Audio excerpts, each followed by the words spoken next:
Jim. How are you today? Doing great. Good. So first off, I have a question. How do you pronounce your name? Vesock. Jim Vesock. Jim Vesock. All Yes. right. So Jim Vesock, I have heard that you are going to be running for council person at large for West Valley City. Exactly. Is that right? Exactly. So people are curious. What is it that got you interested in county or city government? Well, it all started right over here at the animal shelter. Really? I had 2 cats when I moved to West Valley City, and I thought I would adopt another cat. Okay. And so Well, what's wrong with adopting another cat? I came in, walked into the building, fell in love with a cat. Yeah. Walked up to the counter, filled out the paperwork, and they told me you're not allowed to adopt a 3rd cat. And I'm like, what? The ordinance says 4 domestic pets. Yeah.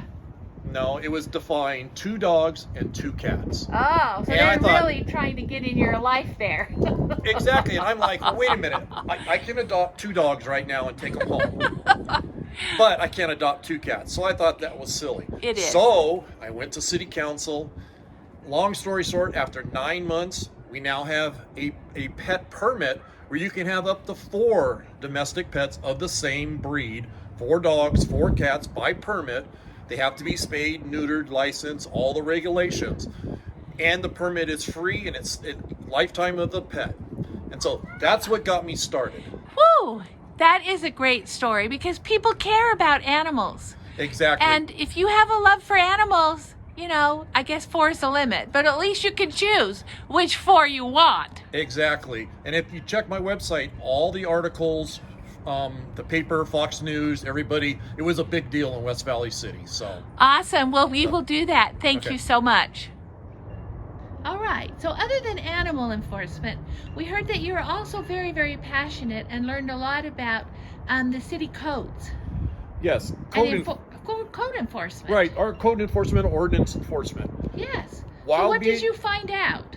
While being at the city council meetings, I noticed a lot of residents were coming in and they were saying, I'm not being notified. I'm not getting the courtesy notice. I'm not getting the notices that the city is sending out to me. The first time that they know that something is wrong is when the city's there to take everything. And so To take what? Their property, Yeah, their cars? whatever the violation was, Oh, I see. they were there. So I started looking into it.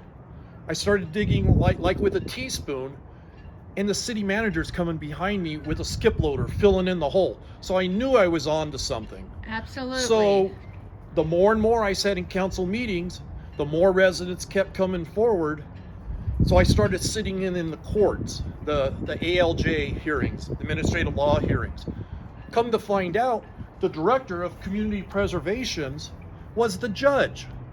So Oh. I brought that to the city, and I'm like, wait a minute, there's a conflict of interest here. Absolutely. So council's like, oh no, we're not hearing anything from the people. So what I did is, the West Valley City has this neat little pamphlet with all the council members' information in. I started handing it out. Well, then it started bringing too much heat on the department, so he kicks me out of the court. So then what did I do? I stood out in front of the courtroom and got to talk to the people, learn more about them. Learned that a lot of them are minorities. A lot of them are elderly women whose husband has died in the situations, Yeah, single yeah, mothers. yeah. And I thought there's got to be a better way Yes. for code enforcement to do their job. And so I went to the city about it. I went to the city manager, finally got a meeting with one of the assistant city managers. Spent over 350 hours of my valuable time Yeah. looking into this, drove several of the things. A lot of things have changed, Good. but it's good. not perfect. Yeah. And I'm all for code enforcement. I think the city needs it, Yeah. but we need a more friendlier, Yes. and there's a better way of doing it instead of the strong of the law. Yes. Well, it sounds like we need more citizens like you getting involved. Thank you for your time, and thank you that you're running. We're glad that you're in this race. Thank you.